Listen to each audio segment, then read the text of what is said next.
ఈరోజు నీ వాక్యం వింటున్న ప్రియమైన సహోదరుడా, ఈరోజు ప్రభు నీతో నాతో మాట్లాడుతున్న మాట ఏంటో తెలుసా?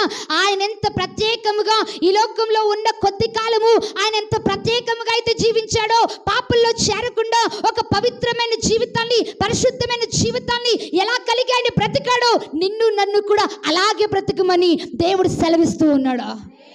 హల్లెలూయా.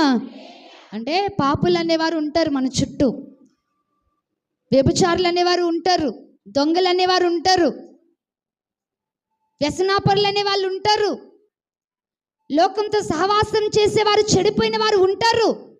కానీ వారితో ఏం చేయకూడదట? కలిసిపోకూడదు. వారితో ఏం చేయకూడదు అని అంటే మాట్లాడాలి, తప్పులేదు. వాళ్ళని ద్వేషించకూడదు. ఎందుకంటే యేసే మనల్ని అలా ద్వేషిస్తే ఈరోజు ఈ రక్షణ మనకి వచ్చుండేది కాదు. వారిని ద్వేషించకూడదు, కానీ వారిని ఏం చేయాలట?